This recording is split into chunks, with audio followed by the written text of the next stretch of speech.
What's up, world? You are welcome to Nestele, and welcome to the month of February, the month of love, aka my month of love. There's nothing else we're going to call it, only month of love. Okay, so today I want to be discussing Bridgerton. Okay, before I start, I'm going to just say that I want to discuss the first book of the Bridgertons. So if you know anything about the Bridgertons, if you've watched the series and you're interested in the books, or you care to know anything about the books, please sit back and let us begin.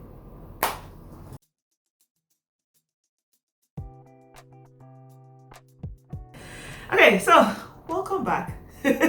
If this is your first time, I am Nez. Welcome to Nestele. This is a booktube channel. All we do is sit down here and talk about books every Monday and Friday. Every Monday and Friday, a new content is up here where we sit down and talk about books. In 2020 alone, I read 80 books. What that means is that there are 80 videos about 80 books that you can go and check out. So please feel free to check out the channel Nestele, subscribe, join the community, and then keep listening and keep going. It's gonna be fun. Hell, guys, subscribers, by the way, much love. Guys, okay, let me behave myself. Stop.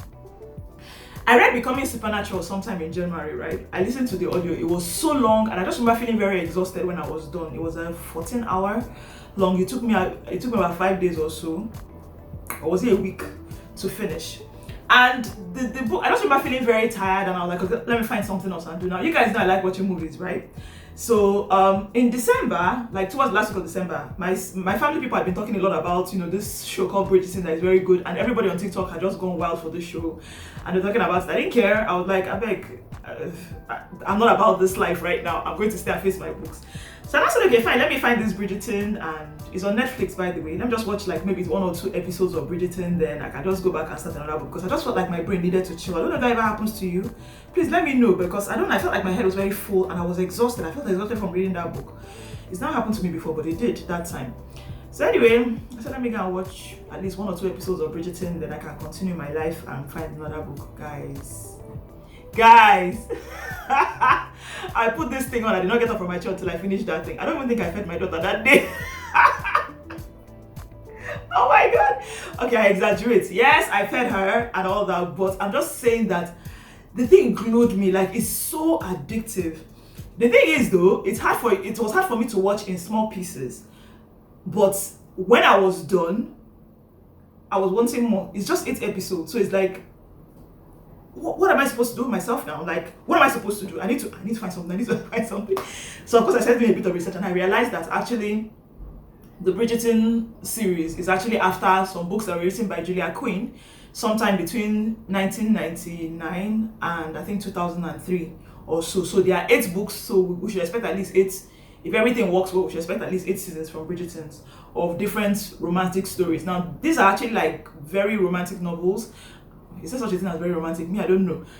Sadly, I didn't go through the phase of, I don't know, back in university, secondary school in Nigeria, then there were a lot of M&Bs, the Mills and Booms, the Temptations. I didn't go through that phase.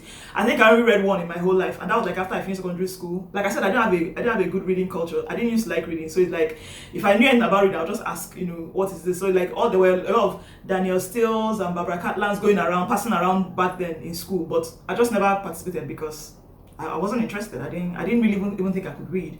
So I didn't go through all of that. So I finished watching Bridgerton, and after a week of me wondering what to do with myself and going through some crazy withdrawal. I assume it's a withdrawal because I don't know what it was. I was like, I wanted more, but I didn't know what to do. And I didn't want to watch it again because I felt like if I watch it again, I'll just keep going in a loop. And then of course, the more I started checking the internet, I realized several people were going through the same thing with the same series.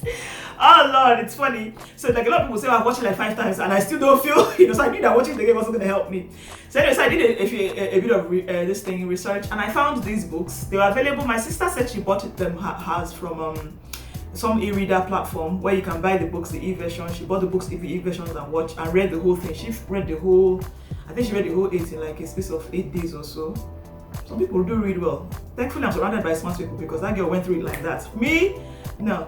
But thankfully, I saw it on script. I found the audio and I decided to read it. So I just said, okay, let me use that one to pass my time. I have started watching it again though, but I'm taking my time. I'm like, okay, let's just take our time and enjoy it and all that. So If you've watched it, I don't know, I want to know what you think.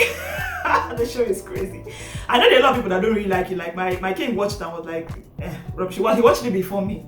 I was like, he doesn't understand what the noise is. So, but for me, I just thought it was so beautiful. Like, a lot of things about it is like, it's so pretty. Like, the costume is beautiful, the hair, the set, the design. Honestly, the show it just made my heart feel, it was so beautiful, it was nice. And then they did this thing where, okay, oh wow, I've been talking on people that have not watched Bridgerton. Bridgerton is a story of a family, a particular family called the Bridgertons, right? They lived in the 1800s in London. So it's like high society. When the debutantes, that's when there's the turns, the debutantes come out and they are ready for marriage. You know how the London seasons go. So that's kind of what it's all about. But it's like this time, instead of having like just all white cast, which is accurate kind of, because most times it was only white people then, they actually had, it was mixed with the people of color. So I think it may be part of the thing that made it look beautiful in my eye. I don't know, or made me even interested enough, I don't know. But I just know that it just looked very beautiful. Like a lot of times I would pause and I would do this. I'm like, oh my God, this will make a beautiful picture. That's what I felt like that a lot. So anyway, so that's it. So I decided to read the book and I want to like do a comparison type thing. So I guess if you haven't watched it, you might be floating a little. But let me tell you the major thing I've noticed with everybody talking about the show is the eye candy. There's this guy there. Sadly, I don't know his name. Let me do a bit of research. I don't know his real name. There's this guy there that everybody just thinks. I mean, I agree, the guy is fine, Shao, but you know, the guy, he's hard, you know. But a lot of people are like, you know, so what seems to be the main attraction for a lot of people is this guy. But I don't think one person is enough to hold the whole show up and make all of us feel like we want to watch it again. So that's why I just think it's one of the perks of the show. My favorite characters in the show were mostly the women. Not every single woman, but my favorite characters were mostly there's some particular women that I really liked a lot. I just say women's now. Wow. There's some particular women that I really liked. I just thought, oh, okay, I like this girl. I like this person. The lead lady is like my bestie in my head. I feel like if I met her somewhere on the street, we'll be best friends because the girl she's about. I love people that are about action, right? People that want to do something and they do it. You get. So let me see. So I read the book. I read the Duke and I, which is number 1. I'm planning to see if I can. I'm not sure yet. I'm still considering. I'm trying to wonder if I should watch as if I should read through all 8 books. If I read through all 8 books, that's the whole of February. I don't know if I'm up for that though. Like I'm a big fan of the whole romance movie idea, but I just realized that romance book might not really be my thing. Actually, after reading this one now, I'm like. I don't know, like do I really need to? It just feels very, and this channel is about reading books to solve solutions, to get solutions. So it's like, what solution am I exactly getting by reading romance books?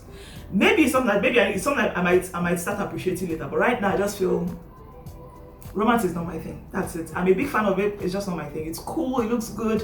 When you see romantic people, you're like, oh, but me, it's just not my deal.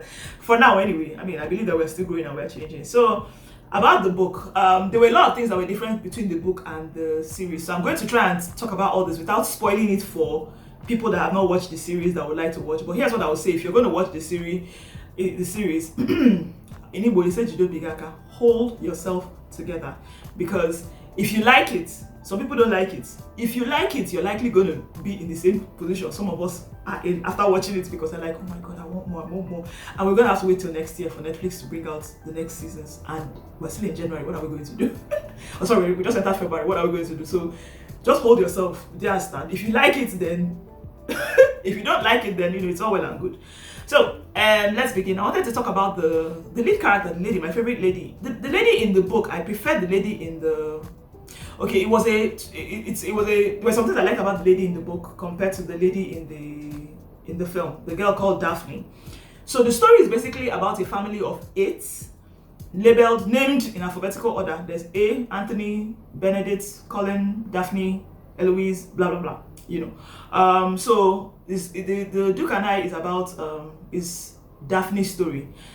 Now, interestingly enough, in the movie, the movie seems to tell the story more from the girl's story, but in the book it's told more from the man's story. That's the Duke. Yes, and the Duke is the guy I was telling you about that is very fine. So it's very fine. And even in the book, it was described about how fine it was. Meanwhile, the book, the color thing wasn't there. That's the race thing. It wasn't there in the book. But in the book, this what's her name? the guy is supposed to be like this very, very fine boy like this, and the guy is supposed to be like regular, and in the difference between the book, the major difference between the book and the series is that the book, the girl had been up to 2 seasons. 2 seasons had passed without her getting married before the Duke met her. In the film, it was her very first season. Like, she was just coming out like this. Day 2 after she came out, she saw the Duke. She found the Duke. So that's the major. To me, that's the major distinct thing. Another reason why I read the book was like I found the Duke in the movie. I found the Duke very problematic. Like, there are a lot of things I just couldn't understand about him. Like, there were some things that he was very stubborn and very adamant about some things. It didn't make any sense to me. The book does start enlightening, showing that a little more, a little more.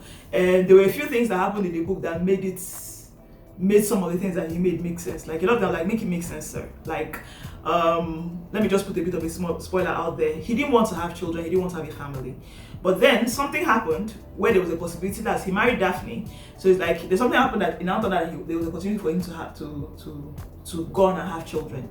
And he basically, when they found out that she wasn't pregnant, he basically went on to say that they now had to separate. I don't know how to tell this story without you telling the whole thing. But I just found, like, what is wrong with you? Do you understand? He's older than she is. She's a little girl. Literally, if you look at the term, the way this thing used to work, most times kids come out from, depending on the family, some people come out as early as 14. But most times, let's work with Daphne being, let's say 18. So this is the first time she's actually like experiencing what I'm going to call the crush. She's experiencing the crush, going through it all, and then she gets married to you. So it's like she's still trying to understand who she is as a human being when it comes to this whole love, understanding things. Yes, women tend to be more mature. That's neither here nor there, but let us assume this is a real story. This is the case. Now, this guy has been around the corner. He's been around. Do you understand? He's supposed to be, in the book, he was someone that traveled. He spent like 7 years outside the UK. He went to Africa, went to this, went to this, came back for his dad dying, and then meets this girl and falls in love with her. So like, I feel like if anybody has an assured idea of what love is, an assured idea of what he wants to do, it should be him. So like, I couldn't understand why he was very finicky. Do you understand? Especially with her, he was he was willing to separate from her, even for the fact that she literally begged him. If not, that guy would have just packed his things and left. And as if he didn't love her. Do you understand? And I think that makes this story interesting. Back in the days, most people did not marry for love. Even now, I don't know if anybody marries for love, but I'm just saying. That's why the idea of romance novels, especially the dated ones, make a lot of hearts go boom boom. Because back then, you don't marry for love. You marry for family. You marry for money. Do you understand? When you marry into a rich family, your family is taken care of. So if you don't marry to that family, love aside, do you understand? So the major difference, like I said before, was the fact that Daphne had been around the town for a while. She had been out in public for about 2 years before the Duke came in. That's the number one. Then another one, the one I liked the most, was the relationship with she and her family, especially she and her first 3 brothers. In the movie, you could tell she had a good relationship with her family, but she still came across as very, like, as if I know, a little bit in the air compared to the book. Like I said, the movie version of her I like a lot compared to the book. I don't know if I like it more, but she was very close to the brothers. She was almost tomboyish. Like, she was very good at punching people. So punching was part of the things. I mean, at one point she tried to punch the Duke to try and get him to understand something. They were having an argument and she just punched the guy in the eye. So he gave the guy one purple eye. The brother gave him the other purple eye, which was kind of funny. So that's pretty much it with the Bridgerton this thing. I think that's all I'm going to say. I don't want to say too much. Should you read the book? It was an audio. I'm starting to wonder if it's possible that it's because I listened to it on audio that I'm not crazy about it. Maybe I will try and read it like the regular. I'll find an e-version. They are all on script, by the way. I read the e-version for the next one and then decide whether I will go on or not. If I don't enjoy these books as much as I get, I'm sorry, I'm going to have to stop the Bridgerton books. I'll just wait for the series to come out and I'll enjoy myself and it will be fun. Because I did enjoy the series. So, but whether I should read the book or not, I'll just tell you that if you're going to, maybe you should go down the line of reading the regular book first and see how it goes. Or try the audio, Sha. Honestly, I don't know what I'm saying. I'm saying rubbish, aren't I? Personally, Sha, the audio didn't seem to cook myself. I don't know whether it's the audio thing or the book itself. But honestly, the whole romance genre in reading, I don't know.